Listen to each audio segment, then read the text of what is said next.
But like, if you think people are going to pay more for an EV, you can move to Norway or like go back to 2023. But that's not the world we live in.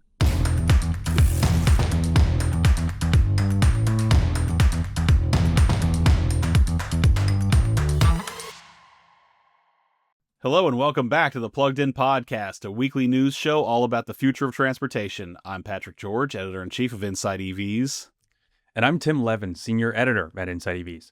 On this week's show, bust out that Arcade Fire album because President Trump is taking fuel economy rules back to 2013. Plus, we dive deep into the BMW iX3, which I just drove in Spain, and now I can finally talk about it. And I interview the co-founder and CEO of Harbinger Motors, which has some exciting plans for the future of electric medium-duty trucking. But first, Patrick, what is wrong with the weather in upstate New York today? It's terrible, Tim. No, it's actually nice. It's sunny and not that cold. We got like a giant snow dump, and like I was telling you and our producer Micah Perkins in Slack, like I'm from Texas. Like everything I've learned about winter weather, I've learned the hard way. So like I don't know anything about this stuff. I'm fumbling through, and when we're done here, I need to go buy a new battery for my gas car because that died because we don't drive it enough. And on these older cars, you know, the battery is recharged by the gas engine, which sounds really stupid the more I thought about it. So that's my life. How are you? How are things on your end? I'm good. Thanksgiving was good. I took the Lucid Gravity up to near Lake Tahoe, had Thanksgiving with some friends, with a friend's family. So, yeah, things are good. How was your Thanksgiving? It was good. It was low key. Had some friends over, had some good drinks. I think yours is more adventurous. How was the Gravity as a road tripper? It was good. I expected it to be better, and I don't think this is any knock on the Gravity, but it was kind of a stark reminder of like what happens when you drive a mile, when you cover a mile of elevation in like a 2-hour drive. You lose a lot of range, and so we did have to recharge. I kind of wished we could have just made it all the way there on one charge, but it was like that would have been a flex. Going up super steep mountain roads, it just like killed my battery. Fascinating. But as far as EVs go, road trippers, Gravity's super comfortable, super big, like comically large for the stuff of two people in that thing. But yeah, it was a good drive. Yeah, if you're gonna like cruise long distances, like there's not many cars that are better than that. But anyway, I'll live vicariously through you and the write-up you're going to do about your trip soon enough. But for now, we got a lot of news to dig into. Tim, sometimes I step back and I think, gosh, President Trump just hasn't done enough to kneecap the electric vehicle industry here in America. I mean, he has done a lot. There are no more EV tax credits. EV charging funding was up in the air for a minute there. Fuel economy penalties basically don't exist. There's probably like 20 to 30 other things that I can't name right now. Yeah, but that, to be fair, but I think he really took it to, an 11 on Wednesday because Trump and the rest of the White House announced that corporate average fuel economy rules, which are the miles per gallon standard that fleets of new cars have to meet, are getting dialed way, way back. That happened today, Wednesday, as we record this, and we're still unpacking all of it. But if you don't know what that means, like car companies have specific miles per gallon targets they have to meet that get steeper and steeper every year. This has been the case since the 1970s. Under President Biden, they got really, really steep. They were supposed to hit about 50 miles per gallon by 2031. Yeah, so what is it now? I'm going to guess it's a lot less than 50 miles per gallon. Oh, it's a lot less. It's going to be 34.5 mpg on average by 2031. So yeah, a lot less. Yeah, it's a bummer. I mean, I guess I will say, like, this news, it's been making a lot of headlines because it is Trump eviscerating like one of the key policies moving us toward more fuel efficient, more electrified vehicles. At the same time, I'll remind the listeners that when the big beautiful bill passed earlier this year, it already got rid of the penalties for not meeting CAFE standards. So Yeah. essentially, corporate average fuel economy, we call it CAFE, shortened to CAFE. Yeah. It's the even industry if, term. Yes. yeah, even if those Biden era rules like stayed in effect, there was zero penalty for not meeting them. So this is kind of like, I don't know, it's kind of a double, not even a double whammy. It's the opposite. They're reducing the standards, but there was no penalties anyway. So it kind of doesn't matter in a way. There's a big performative aspect of this that I do want to get into. But yeah, like I said, this happened today as we record this. We're still kind of parsing it all. My take, it feels like kind of a freeze of current technology. Like with modern cars, modern engines, like 34.5 mpgs, like that's like solidly fine to decent. It's not mind blowing. It's not terrible. That's your average, but like it's not going to get better than it is now if we're holding these companies to 34.5. If this proposed rule, as they're calling it, is adopted, and I see no reason that it won't be. Right. Proposed, because technically it does need to go through this, what do they call it? Comment period, where, companies can go and comment and say if they think it's good or bad, and some of the advocacy groups will comment. But at the end of the day, like, it probably will just go through as it is. And it's here that we should mention why we're talking about this on an EV podcast. And it's because the Biden era fuel economy rules were essentially, they amounted to what Trump criticized as the quote EV mandate, right? Yeah. And like he had somewhat of a point, which is that while these fuel economy rules, they called them powertrain agnostic. So like you could meet them no matter however you wanted to. If you wanted to make a 50 mile per gallon gas car, that's fine.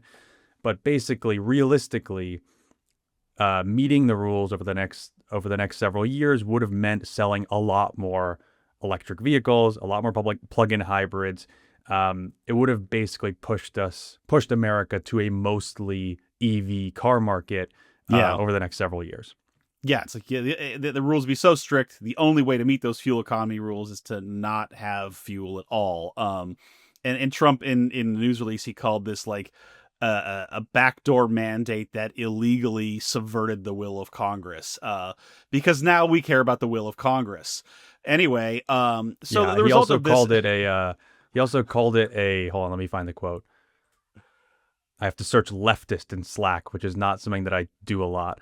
He did say communist California, which I did chuckle at. He said, honestly, automakers and their workforces lost billions complying with these costly regulations to fulfill a leftist fantasy and force every American into an EV.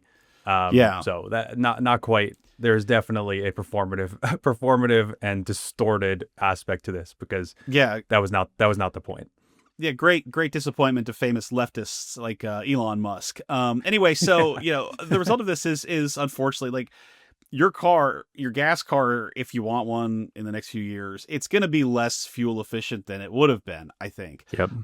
And it removes a lot of the sticks, right, for wanting to make EVs in general. Like, we got rid of the carrot, which was a tax credit, and now we're getting rid of the sticks too. So these automakers have been fighting the Biden era rules like since they happened. They fought the Obama era rules, which were stricter, that Trump also rolled back. This is what they do whenever the rules get tougher. They kick and scream. They say that the rules can't be met.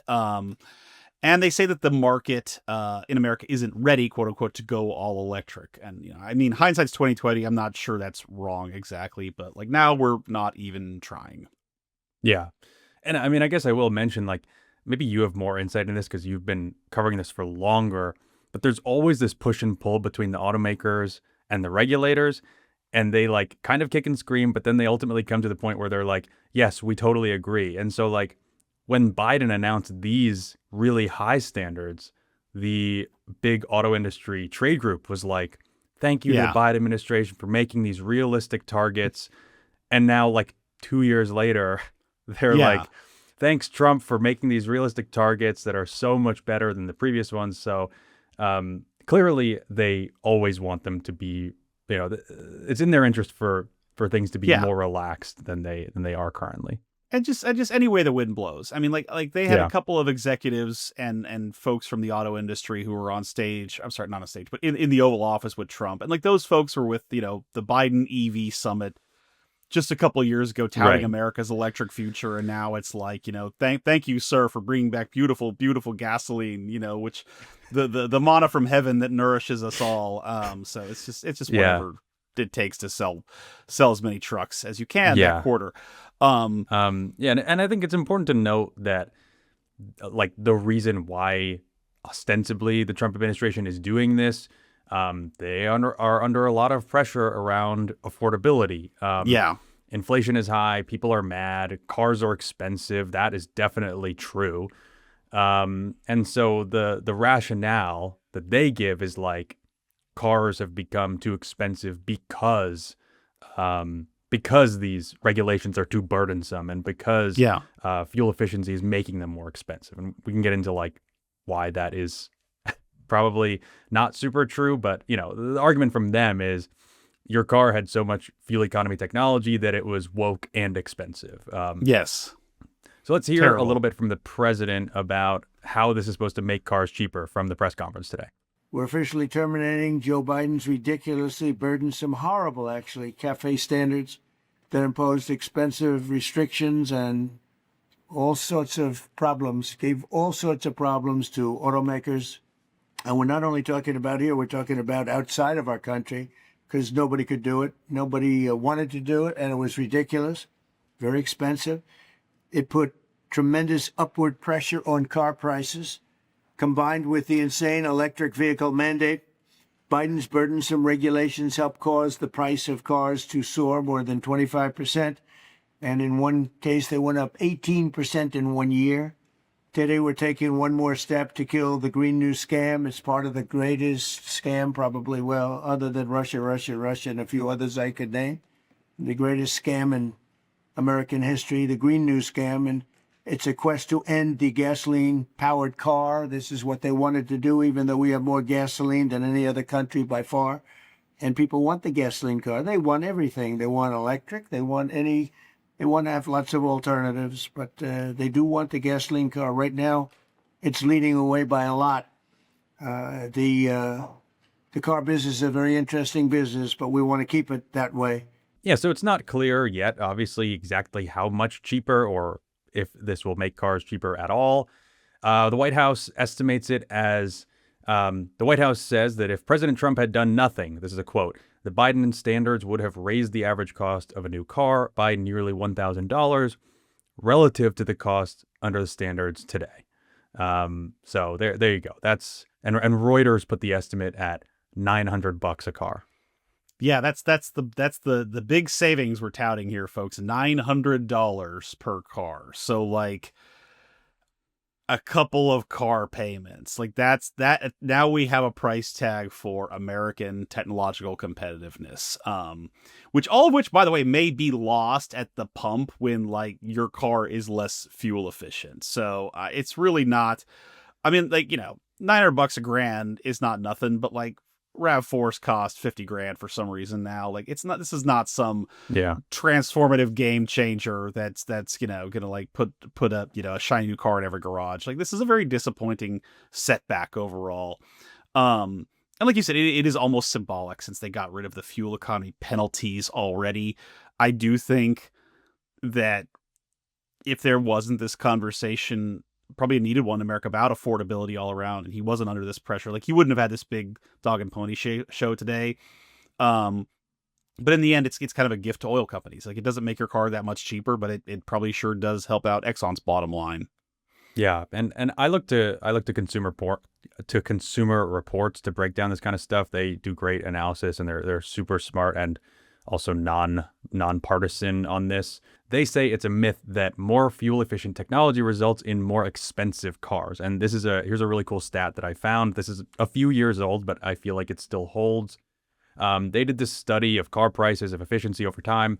They say after adjusting for inflation, vehicle prices didn't increase from model year 2003 through 2021, even as average fuel economy increased by 30% and proven life-saving technologies became more common features. So like you look at what the Trump administration is trying to do with this, with the fuel economy.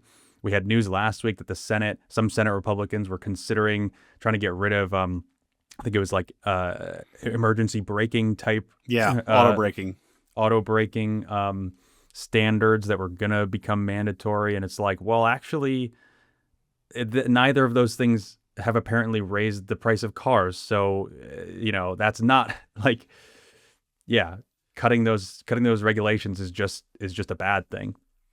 Fellas, is it woke if your car saves your life in a wreck? I don't know, man. Call me a communist or whatever. But like the ugly truth, unfortunately, is like regulations do often make your car better. I say often because I can think of times where they didn't, like those ugly dot bumpers in the '80s that ruined like an entire generation of BMWs and Mercedes Benzes. But that's neither here nor there now. A lot of times they do make your vehicle better, and like they often force car companies to kind of do the right thing by the consumer. And if you don't believe me, there's a very timely interview in The Guardian with Håkan Samuelsson, who is the CEO of Volvo. 74-year-old guy. It's his second stint as the CEO of Volvo. So like this cat has been around the block, knows what he's talking about. And he really nails this. He goes, and I'm quoting, "If they were not mandatory, we would probably have 30% of our cars without seatbelts.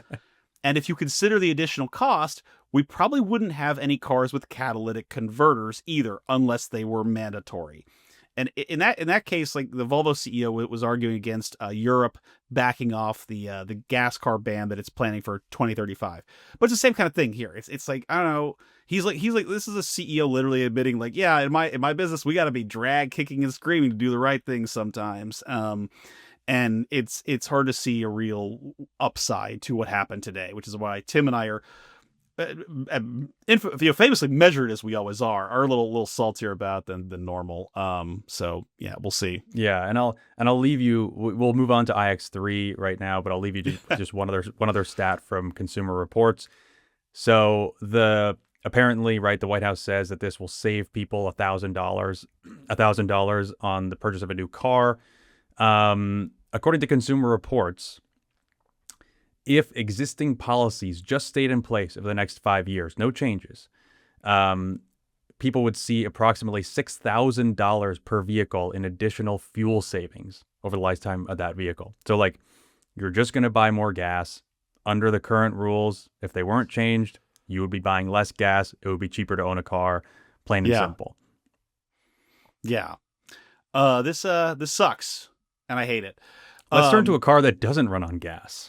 Yeah, let's let's shift gears and talk about something that isn't boring and depressing and centered around policy news, which I'm very sick of after 2025. No, this is sick. Tim got to drive a EV that I'm really excited about, and that would be the 2027 in America BMW iX3. So Tim, man, I've actually, you drove this thing like a month ago, and then we were on vacation and stuff happened. And like, I've wanted to ask you about this, for weeks, and I just kept forgetting because we were busy, but now you get to tell everybody. So like, how was the Patrick, iX3? I've been under a very strict embargo. I wouldn't have even told you had you asked me. You took the BMW blood oath, didn't you? Nice. Yes, yeah. I did. They're very serious. I can't talk about it. Yeah. Well, sorry. But yeah, no, it was really good. Like I struggle to come up with really anything like that critical or bad to say about this car. I think it's the best EV BMW has ever made. I feel like that's not even really up for debate, just given like, these other cars, they were good, but this is a whole nother step forward, right? We'll talk about the specs of this car. The big question, and we talked about it before, like on paper, the iX3 is just like blows every other BMW out of the water. It's like super competitive. The big question was like, does it deliver in real life? Does it have any of these like weird bugs that will sink a car like a Volvo EX90 or a Fisker Ocean or something? And no, like it very much delivers in real life. It drives great.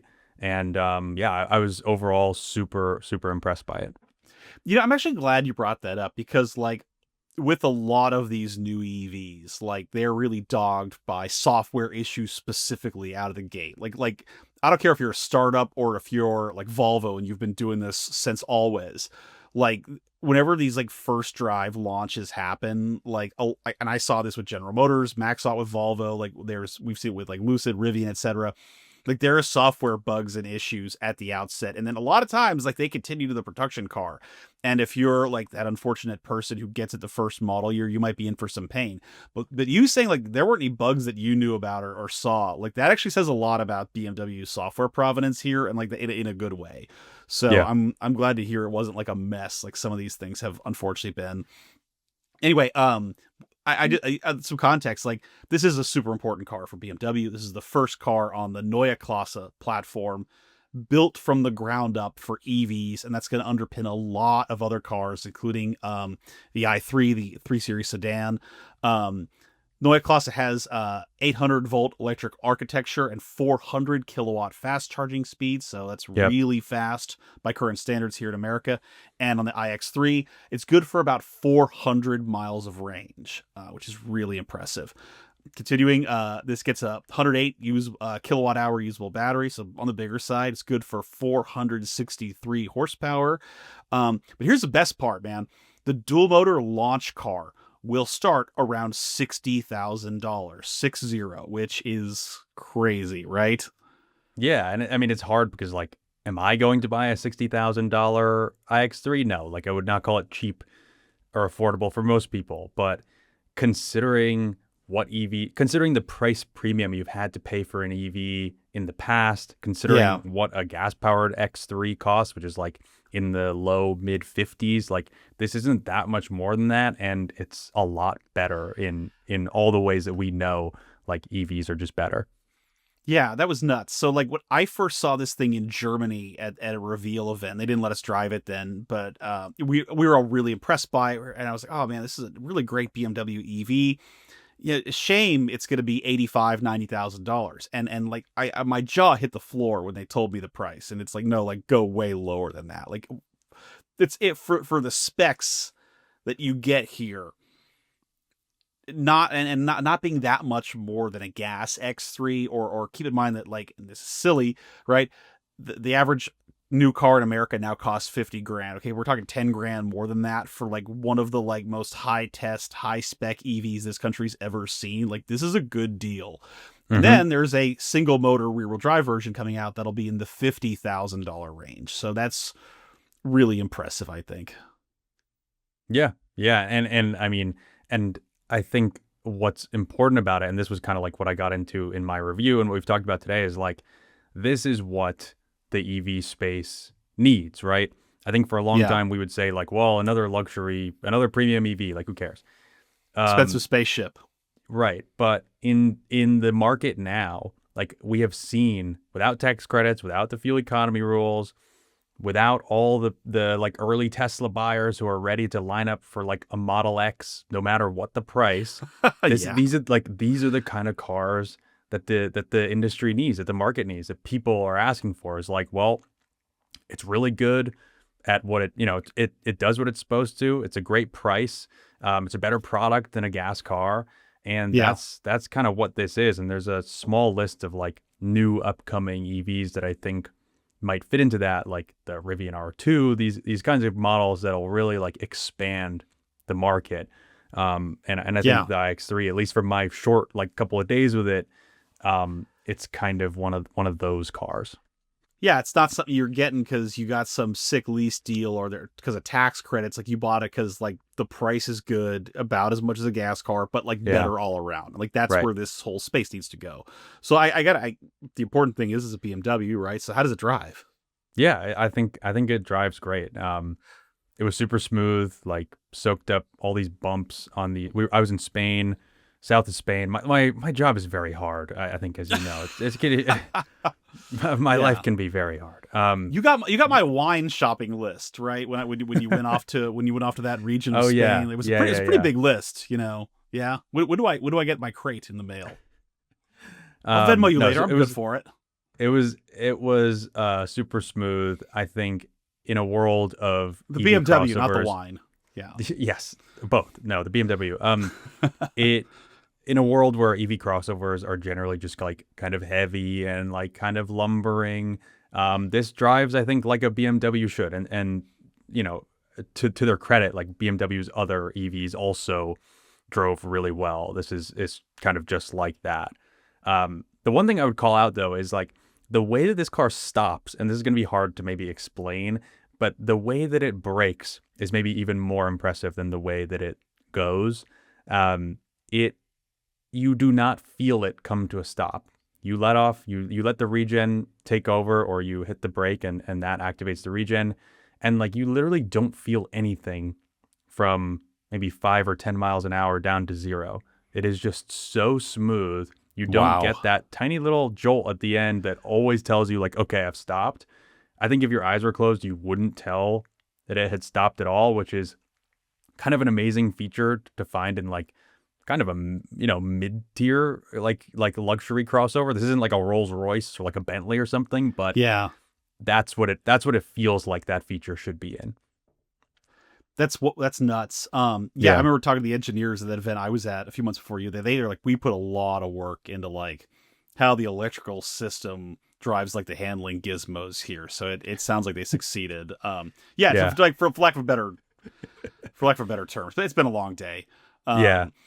Yeah. What else stood out to you on this thing? I mean, it's like really like top to bottom high tech. This car. Right. I mean, it's top to bottom. Everything is new, like we said. The 800 volt architecture, the 400 kilowatt charging. I'll just call out a couple of cool things that I learned. So they're introducing this thing called an AI correction layer to the navigation, to the route planning. This is supposed to make it easier to find chargers. And so it's like they will see where cars are actually going when they route to a charger, and they'll use that to kind of take some of the guesswork out of it. Sometimes, you're routing to the charger. It's not exactly where your guidance tells you it is. It's like across the parking lot on the other side of the Walmart. It's some shopping center. Yeah. And like they're figuring that out by watching where the cars go. They're going to try to direct you to the right place. The other thing that I think is even cooler is based on EV charging station reviews and based on what the data they gather from the cars charging, they're going to tell you if like this charger is rated for 350 kilowatts, but like nobody gets really above 150 there. Like it's always busted. Like it's gets 200, which is awesome. So it's kind of like always broken. Yeah. Yeah. Or at least like sometimes it's not delivering like the right speed. And so what it should. Yeah. The idea is so like cool. With 400 kilowatt charging, you want to know which ones are actually going to like allow you to max that out. That's really clever. Yeah, you're paying like this, $60,000 or whatever for this tip of the spear EV, and then you roll up to 350 or 400, you're getting like 100, 150. You're gonna be mad. And then now, BMW's AI is not gonna let that happen. It's looking out for you. No, this sounds really impressive. I'm like super excited to get behind the wheel of this thing, which won't happen until like mid next year. But the new iX3 50 xDrive, because it couldn't be a BMW without some confounding name, will start around $60,000 when it goes on sale in the US next summer. I'm excited for this one. I got a road trip in that thing too, I think, Yeah, no, I'm super excited for you and for some of the other guys on the staff to drive it and see what everybody thinks. See if you guys are as impressed with it as I was. All right, now it is time for my interview with John Harris, CEO and co-founder of Harbinger Motors. This is a company that makes medium-duty EV chassis that can be used for RVs and delivery vans. And this was a super interesting conversation. As someone who mostly focuses on like passenger EVs, like BMWs and Teslas and stuff, I learned a ton about the medium-duty space and what Harbinger does and the kind of opportunity there is to make electric like delivery trucks and that sort of thing. So without further ado, here is my interview with John Harris. All right, John Harris, CEO and co-founder of Harbinger Motors. Thanks so much for joining the podcast today. No problem. Great to be here, Tim. Yeah, so I want to talk about Harbinger, obviously. I want to talk about the kind of wider, medium duty EV space, because we generally cover passenger cars. It's kind of our bread and butter, but I'd love to learn more about this. But first, I wanted to learn a little bit about your background. So, you've taken a tour through a bunch of EV startups before founding Harbinger. You are at places like Faraday Future. So how did you wind up in the EV space? Talk to me about kind of your career. I think I've worked at all points in the cost versus quantity curve. That's kind of how I think about it. I started my career at Boeing, working in C4ISR, doing projects where we'd build, quantity 2 or quantity 3 units at a couple $100 million a piece. And you have, a very specific set of challenges when you're working at that sort of painful cost scale and very painful quantity scale. I went to Disney where I was a toy designer. So the extreme opposite of that, very, very high quantity, very, very low cost, very high markup. And my experience was both of those things are kind of terrible.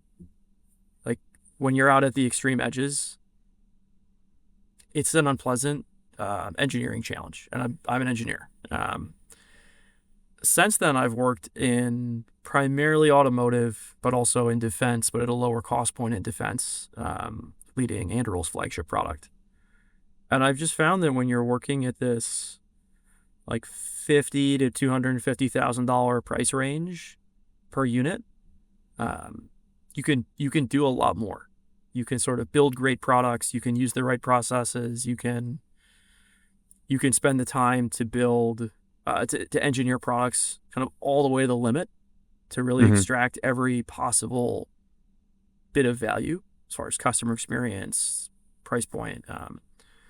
So I think about it from an engineering perspective like that, as far as like how you have to navigate the ability to do like machined titanium wing boxes down to like products that sell for $1 and all of these things that change in between. As far as other EV companies, I've been at what I used to think of as like the peak of EV waste, Faraday. Certainly that was surpassed after that by a rival. I was at another company called Exos, where we also were working in medium duty. It's been interesting to be in EV space, sort of pre-bubble, during the bubble, and post-bubble. And it feels like we're finally at the day of reckoning. Yeah, interesting. Well, so then talking about Harbinger, you co-founded that in 2021. At what stage in the, I want to hear about kind of like what opportunity you saw, but at what stage in the pre-bubble, bubble, post-bubble do you see that as falling into? I would say that was already post-bubble, and that was one of the things that made it interesting for us. Back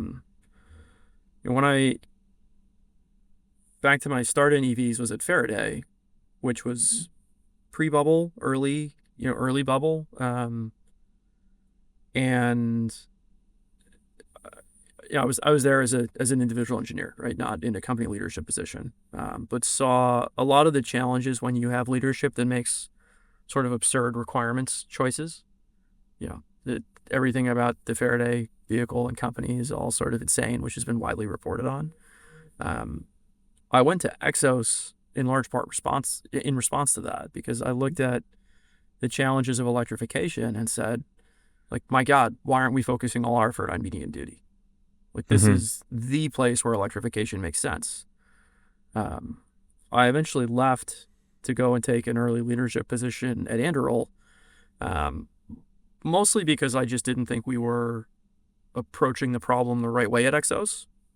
I wanted to do this in a higher investment, more vertically integrated way, as we've obviously shown at Harbinger.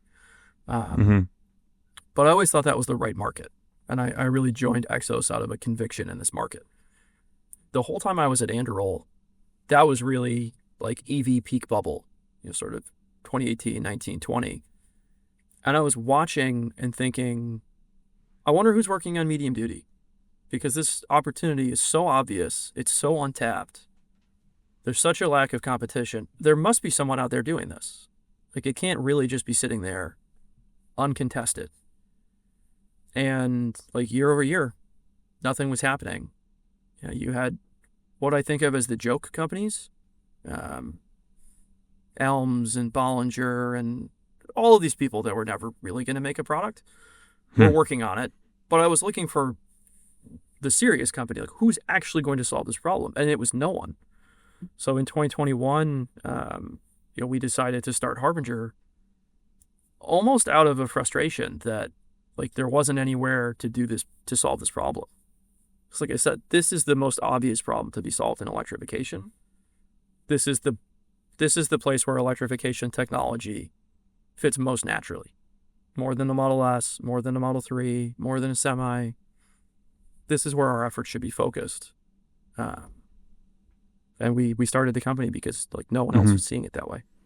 Yeah. So tell me, I mean, what is the argument for that? Like, why do you say that this is the obvious application? Because I think for us, like we talk a lot about kind of how EV trucks, specifically like big pickup trucks in the consumer market, kind of haven't been as big of, they haven't had as big of an impact as these companies thought, right? This is a big vehicle. It needs a long range. And just the fact that it's a big truck makes it kind of hard to electrify. So why is it different for commercial, and what was the opportunity you saw there? So I would say 3 key reasons: cost, technology, and existing product in the market. So if we look at existing technology first as the simplest one, like we only have a certain level of battery technology available to us today in 2025. And that technology available to us will not solve the long haul trucking problem. Like it's not going to do it. And people are sort of trying to convince themselves otherwise by looking at like port trucks and these like closed environment use cases. But let's cross that one off right off the bat, because unless you can build that truck and give it a 500-mile range and a 20-minute fast charge and be more or less at the same cost as, a Cascadia, and be more or less at the same weight as a Cascadia, which is probably where we're the farthest off with the technology we have available today, it's not a viable product. So, so batteries are too big and too expensive, basically, to electrify that effectively. I think we need to see a tripling of battery energy density and a reduction, the same production by 2/3 of battery cost. So we need to see like 700, 800, 900 watt hours per kilogram, and we need to see like $50 a kilowatt hour at the pack level, maybe even less. And I think those are like a 2030, 2035 level of challenge. All of those same things meet the needs in medium duty right now. These are vehicles that travel 60 to 80 miles a day on average. But just as importantly, it's a single shift vehicle, comes back to the same place every night, and it's a low volatility use case. Like the vehicle that goes 60 miles a day might go 70 every once in a while, but there are no days where it does 200 unexpectedly. Right. That like very narrow bell curve is probably more important than the actual range. It's just that it's going to do the same thing pretty much every day. So that we can solve that problem really well with like 2017 battery technology. So we're totally fine at 2025. The second one is around cost. We have to be able to use the technology to solve the problem at a cost that the market can accept. And like I mentioned, I think we're finally seeing the day of reckoning for the EV space this year. The shutdown of BrightDrop was a great example of that. There is no green premium to be had. And we started Harbinger around that belief. I still think people don't quite get it. But like if you think people are going to pay more for an EV, you can move to Norway or like go back to 2023. But that's not the world we live in. Right. So you're talking about Chevys. This was the GM commercial delivery vehicle kind of division that, existed for it ended up being only a few years. They sold these vehicles to FedEx and some other companies for a premium, right, for an EV. Get 2x could premium. Probably get it. Right. And then they ended up folding that up this year. Right. So that you can't like build a company around a premium and then change your mind when the administration changes. You have to build it the right way from day one. And that's why we've always built Harbinger around acquisition price parity. under the previous administration, people were like, this is so unnecessary. Of course, you could sell EVs for more money, but that's just not a concept of staying power. So now that the political backdrop in the U.S. has shifted, if you weren't already in this position, I think you're dead in the water. Mm-hmm. And then the last one, which I think is probably the most underappreciated, is the product in market. If you go back to 2012 and think about the Model S coming out.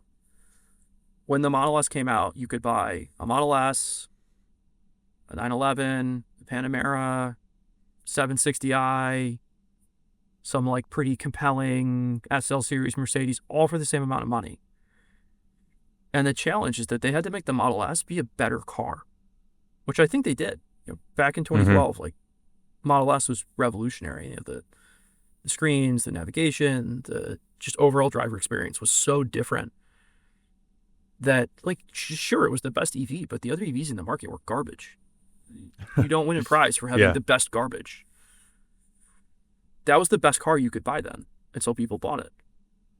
But the products they were competing with were phenomenal, and that only has gotten more true every year, right? Now the Model Y competes with, like, the current generation Golf, which is a phenomenal vehicle, the current generation BMW 3 Series, the Genesis line from Hyundai. Like, these are amazingly compelling vehicles for $40,000 to $50,000. And it makes that sales, like, hurdle for an EV really high, because at the end of the day, like, how much are you saving with an EV as a consumer? $100 a month? $200 a month? Okay, sure. That's just not, like, material in your life when you're buying a $50,000 car. Like, it's not. It's like a nice bonus, but you're not going to go and buy that car to save $100 a month. If you look at medium duty, our customers are spending $20,000, $25,000 a year on fuel and maintenance. And with an EV and medium duty, that number is more than cut in half. So our customers are looking at savings of $1,000 a month, ballpark. That's a big deal. That's going to radically transform margins at these businesses. So the savings are much larger, but also the products that they can buy right now are terrible. If you go and, if you look at a Harbinger delivery van, if you're buying that product from us, there's two other products you're considering. It's the Ford F59 and the Freightliner MT55. We're at the same price now as the MT55, like line to line, except that product was designed in 1960. And since 1960, they have raised the price, is basically it. Like, imagine if the Model S was competing with vehicles built in 1960. Like, it would just be a bloodbath. So right. That product in market comparison, that's so important, because if people don't buy our vehicle, they're going to buy something with 50-year-old technology. And then some driver is going to be, like, subjected to sit in that vehicle and drive it 8 to 10 hours a day with no air conditioning and barely any power steering and no independent suspension. It's just, that dynamic is so unique to medium duty. Yeah, so I want to talk more about your products. But I guess to start, like, let's take a step back and tell me, what is the Harbinger business, right? Because you're not making necessarily the entire vehicle. It's a chassis that you're then, selling to upfitters who are then putting different kind of bodies on that, right? So talk to me a little bit about who are your customers and what is your product? So I think, Harbinger, at this point, we don't really even think of it that much as an EV company. Harbinger is an industrial manufacturing company. So what we build here, at the core, are really complex vehicle systems. We build complete battery systems. We wind our own electric motors. We build our own transmissions. We also do a lot of sort of unsexy legacy auto stuff. We make complete suspension systems here. We make axles. We make brake systems. And this is all stuff that you can put all that stuff together and you get an electric truck. But you can also put that stuff together in different ways and get very different products, which is something that you'll see more of from us, I think, in the next 6 months. Because now that we've built, To build the best medium-duty vehicle, it had to have the best drivetrain and the best suspension and the best battery and the best software. We built all these industry-leading component manufacturing capabilities. We decided to bring those to market initially in medium-duty trucks because it was the thing people would understand sort of immediately. But there's a lot of places where we see applications for those that have nothing to do with trucks that we'll start announcing in Q1. Yeah, so potentially like something even smaller, something in the passenger space. I know you're not announcing right now, but like directionally, what are you thinking about? Outside of mobility entirely. Okay. Harbinger focuses on markets that other people don't care about that have compelling margins. So, like, if we ever announce a pickup truck, then, like, please shoot me because clearly everyone cares about that market, right? There's great products there. We don't want to compete with the F-150. That's a suicide mission. Right. Sorry, so I interrupted you. So yes, so tell me what's the product today, the stripped chassis. Yeah, so the product today is the EV skateboard platform, which is something that I think has captured the imagination of people for like 20 years. And they've always thought, why don't we make vehicles like this platform thing and then put a box on it? Like, so many companies have talked about that. The challenge for most of those companies has been that's not how the industry works outside of this weird niche, which is medium duty. So we looked at that and said, that is the right way to make a platform. That is the right way to make an electric vehicle. Everyone was right, but then they tried to bring it to the wrong part of the market. You can't go to Volkswagen and sell them half the car and have them build the other half. Like, they're Volkswagen. They're not going to go for that. But when you look at medium-duty vehicles, every medium-duty vehicle on the road in the United States starts out as what is called an incomplete vehicle. It's a platform. It's that skateboard platform. That comes from some company that's an auto company that issues VIN numbers and does some homologation, and it's an auto company. But it goes to someone that looks like a home builder, and they put all this stuff on top, and they use like home building type methods. You know, it's stick built. It's very unique. There's way too much customization. And so within this medium duty segment, because there's so much need for customization, because the industry's already built like this, there's such a hunger for this type of platform that it doesn't really exist in other segments. So we're not going to customers and saying, like, we have this radical idea. What if we sold you a skateboard? We go to customers and they're like, oh, do you make skateboards? Because clearly that's the only thing that we're going to buy in medium duty because that's how the industry's worked for 100 years. And I think coming in and changing technology and trying to change the business model at the same time is generally not going to be successful. You need to pick one of those two things and make it better. And so we decided that this technology is really compelling. We're going to bring it to this segment where the business model is exactly what we want it to be. And so do they have to make changes to, like, can they just take the same, top hat that they would put on a ICE platform and basically put that on your platform, or do they need to also make some, modifications to that? They are using exactly the same top hats. Interesting. And we designed it that way because we didn't want to go to these companies and say, like, what would be great if you changed everything you're building to suit us. Yeah. Like, that's a losing pitch. So yeah.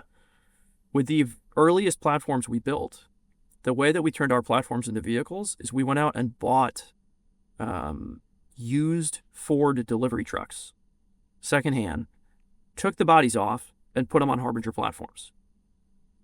Just direct transfer. We'd pick it up with a lift, pull the Ford chassis out, back the Harbinger chassis in, bolt it back down. We can do that in about a day. Wow. Yeah, that's fast. Well, and that top hat part is worth $40,000 or $50,000. So there's a lot of interesting value to be sort of saved by being able to do that.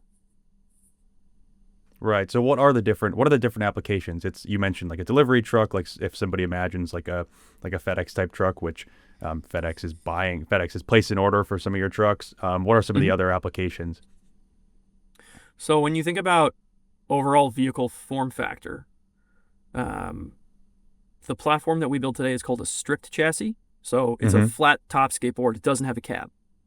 There's two types of platforms in medium duty, strip chassis and cab chassis. Cab chassis, as you can imagine, also has a cab. Yeah. So with a strip chassis, that goes into delivery trucks, some school buses, some emergency vehicles, and recreational vehicles. So with that strip chassis, we are active in delivery trucks, as we've shown, recreational vehicles, as we've shown, and Jayco just showed about 2 months ago the first hybrid RV built on our platform, which is phenomenal. There's great photos. They've won a bunch of awards on that, and it's a really compelling product. We're working with some partners in the emergency vehicle space, so we'll be able to talk more about that next year. School buses is something we haven't gotten to yet, but that's what you can do with the product that we built today. The rest of the market is built around that cab chassis product, and so that's what you use if you want a box truck, a stake bed, a tow truck. So there's another large portion of the market we're not touching yet, but we'll be touching that market in 2026. And then, so where are you at in terms of like the commercialization of this business? Like, are there delivery trucks that have been bought and paid for from Harbinger that are out there, doing duty for various fleet operators? Yeah. There are people who are like packages are showing up at their house in Harbinger trucks. Awesome. And that's been true for 6 months or so. So we've been shipping Harbinger platforms out to customers all year. There's some lag time because once you get one, you've got to build the rest of it.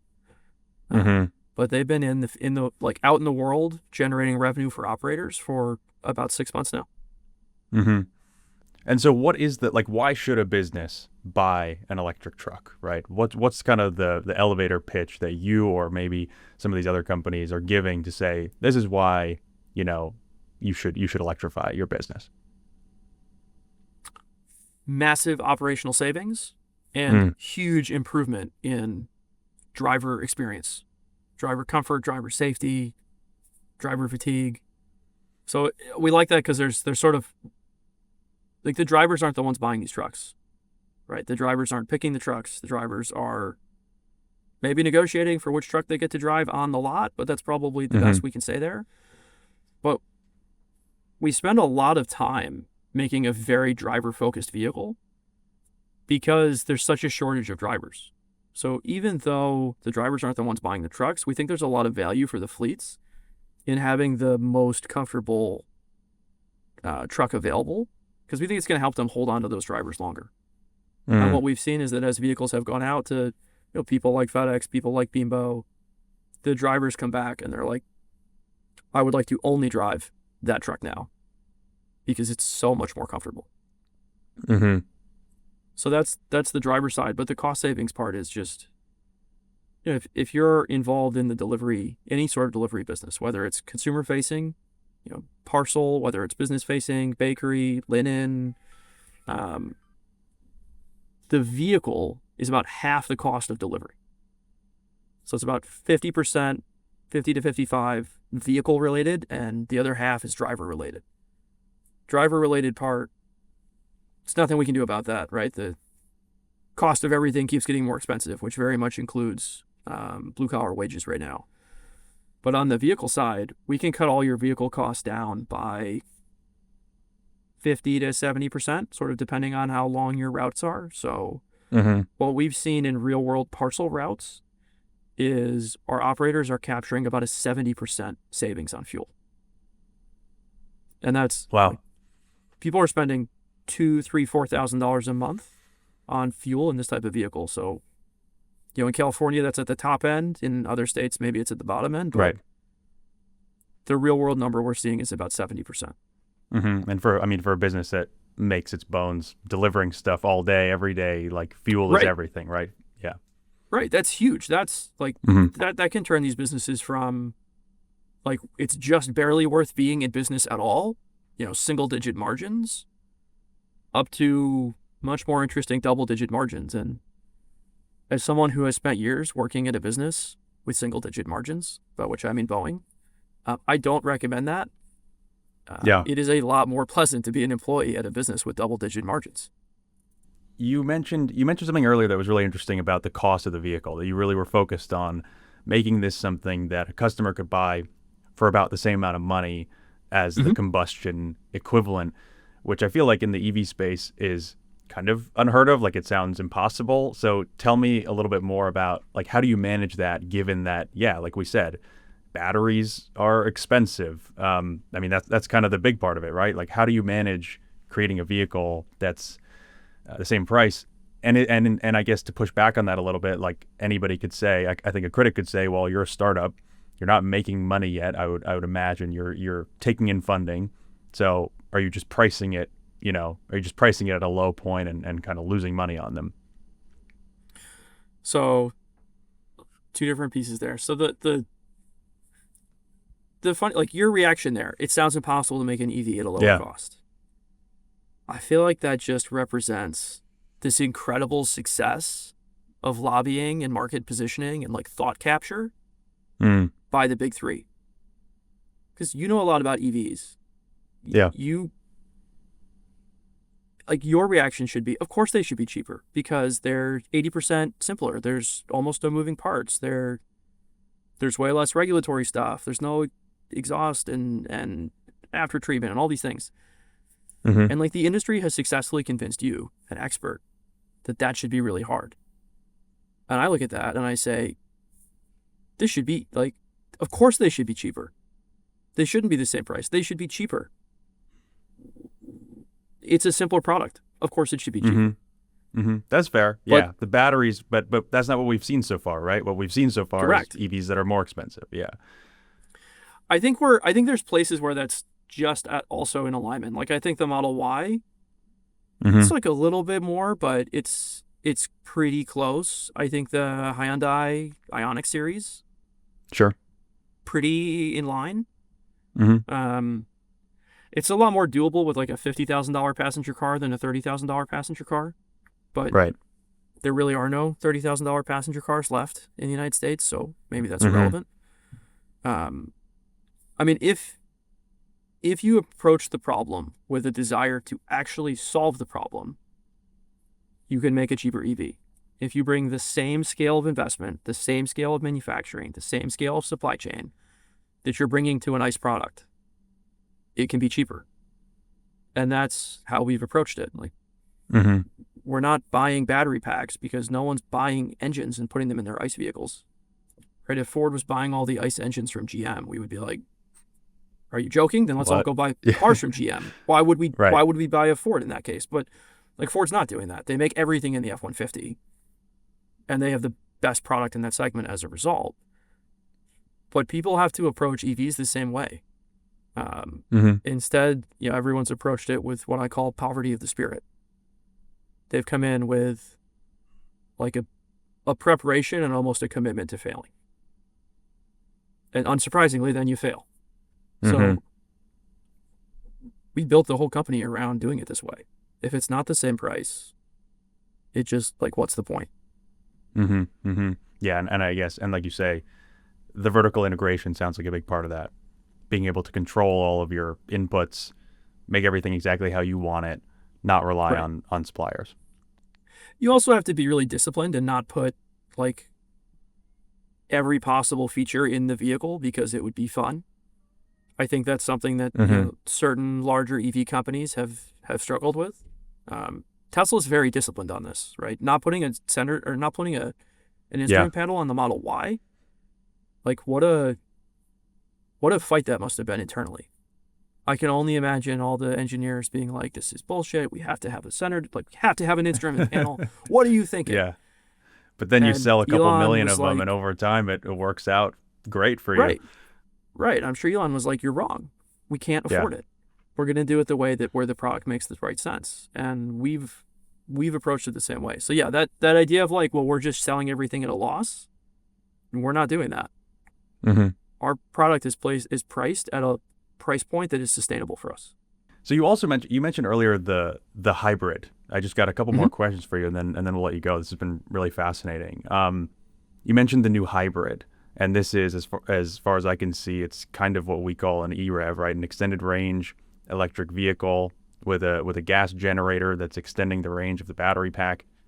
Also called a series hybrid. also called the Series Hybrid, right? This is something we've seen taking off in the passenger EV space too. Scout, Ram, there are others that are kind of moving in this direction.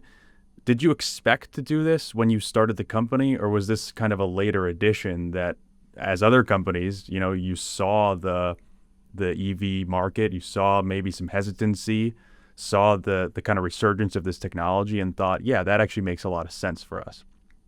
And that's something that might be more palatable to customers. So we didn't expect this right early on, but we always had an openness to, like, we're going to build what customers want. That's why I said we don't really think of Harbinger as an EV company at this point. We didn't build it in response to concerns that the market didn't want EVs, because we started on it back in early 2024, like before kind of that trend was picking up. We built it because a customer asked for it.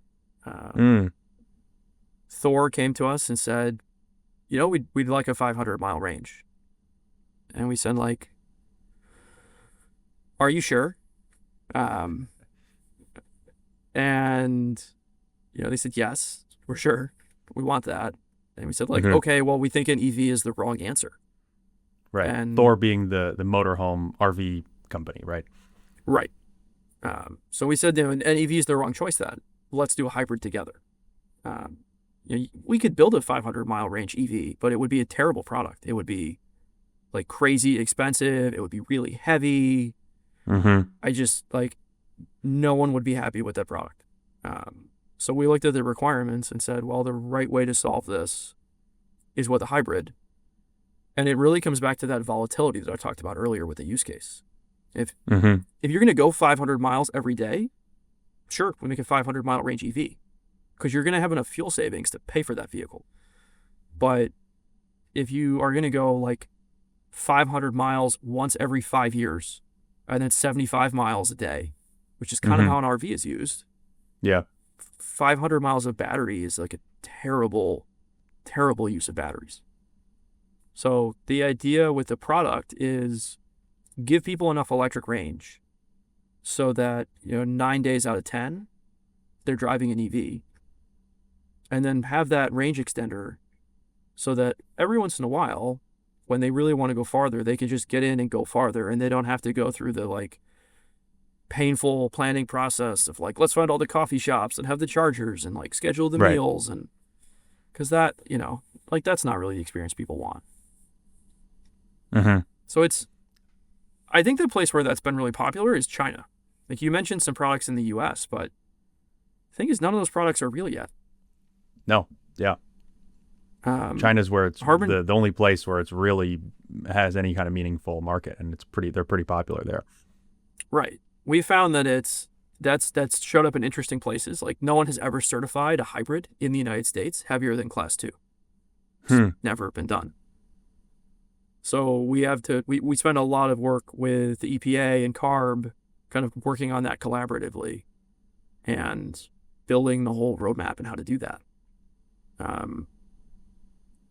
It's clearly the right solution for a bunch of specific product categories. But I think before Harbinger and before 2025, people were in a very, like, purity test kind of mindset on EVs. Like, we couldn't possibly do that because then it wouldn't be all the way electric. And I think that's very much the wrong mindset. That just sort of slows the whole industry down. They've been much better about this in China with EVs in a lot of places, but also hybrids where EVs don't make sense. But getting the right hybrid makes a big difference here. Like, doing this with a parallel hybrid, the Toyota way, I think that's mostly window dressing. I mean, if you build an ICE vehicle and you go from, like, a 3-liter V6 to a 2.5-liter V6 and you give it, like, a 4 kilowatt-hour battery pack, like, come on, we're not solving any problems with that. We're getting, like, 5% more, fuel economy, or 10%. Or maybe even 20%, which I guess is cool, but that feels like a delaying tactic to me to, like, avoid building EVs that people actually want. Yeah. And so you mentioned CARB. I think a good segue into kind of, we'll close out here. There have been a lot of policy changes this year. Obviously, one of the big ones that we've tracked is the end of the commercial EV tax credit. I mean, you mentioned at the outset here that you're, not really building a business around policy, right? That's the wrong way to do things. But what impact has that had on the kind of shifting policy environment, the slowdown that's resulted from that, the kind of vibe shift that's resulted from that? How has that impacted your business outlook? How has it impacted the outlook for the medium duty segment as a whole, or has it? I think less of an impact than we would have expected. That's very specific to the credits. So we're at the right price without credits because we started the company before the IRA existed. And then they passed the IRA and we were like, this is great. We'll have free trucks. And then like the way the tax credit was implemented, it's non-refundable, it's non-transferable. If you're like a service provider with 4 trucks, that's not that useful for you, unfortunately. You need like serious tax structuring to take advantage of that kind of credit if you are not a really profitable business.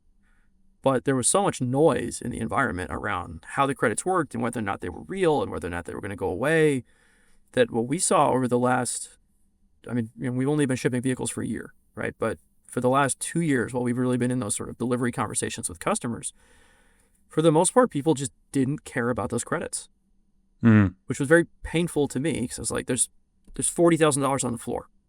Bend down and pick it up, please. Yeah.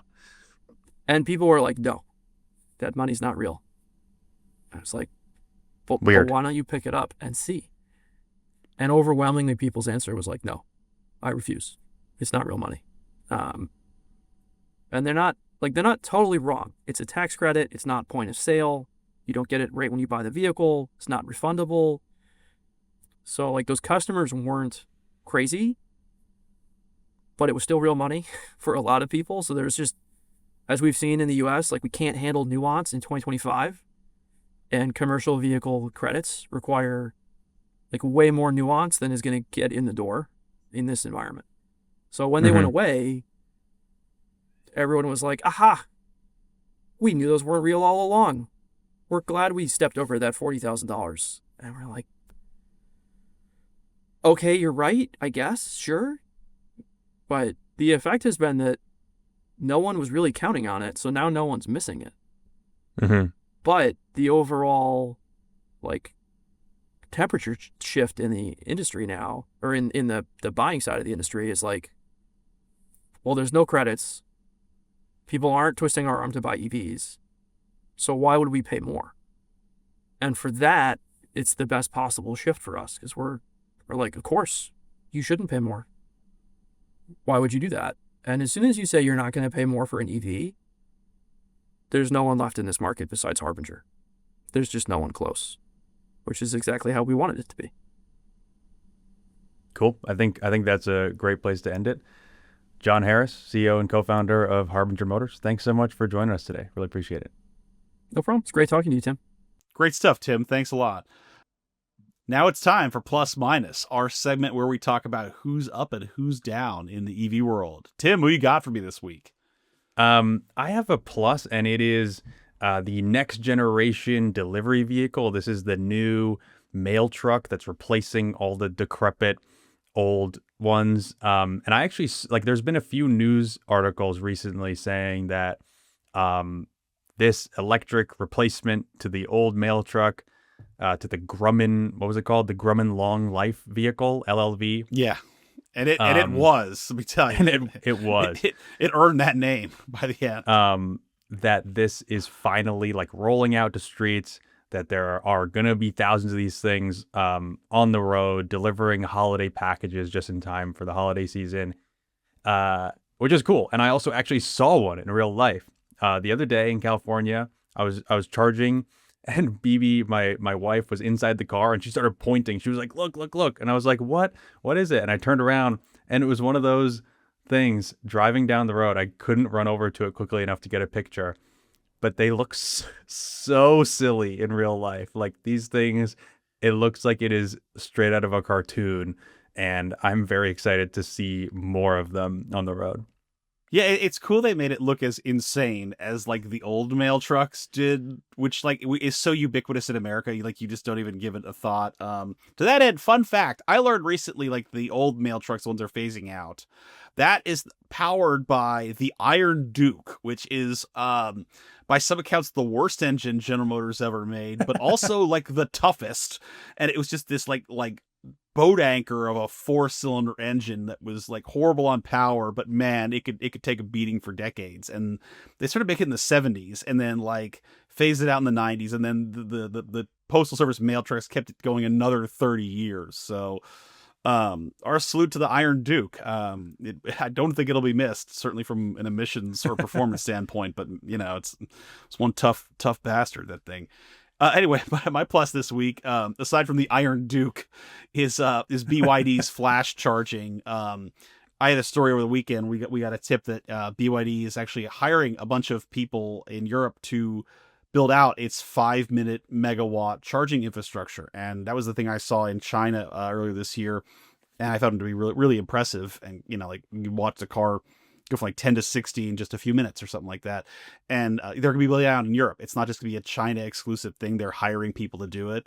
And they're saying like, look, not every EV is going to be able to charge that fast. Like you got to get a BYD on a certain platform, but they're openly saying like, yeah, but we are building out a huge giant network of these fast chargers all over Europe. Yeah. So when everyone else is ready to join us, like, you know, we're ready to party. So once again, you know, a nice warning that, you know, America's backing off in this race, but a lot of other people aren't. So we'll see how that goes. And for us, I mean, guess. we talked about 400 kilowatt charging in the iX3 being super impressive. A megawatt is 1,000 kilowatts, so we're talking about, you know, 2.5 times. Yeah. So that'll be really interesting to see cars actually charging on that in Europe someday. And by the way, that's crazy. Which we forgot to mention earlier, go watch my video about the iX3 on YouTube, and let us know what you think. I meant to say that. I'm sorry. Yeah, you did a stellar job. This is like the best video review of the iX3 that you'll find from anyone. Tim knocked it out of the park. He's a natural, and it's good watching. So fire it up on your YouTube. Thanks for listening to the Plugged In podcast from InsideEVs. Today's show was produced by Michael Perkins and brought to you by the Motorsport Network. Make sure to follow us wherever you get your podcasts, subscribe to the InsideEVs YouTube channel, and check out all our latest EV coverage on InsideEVs.com. See you next time. See you next time. Iron Duke.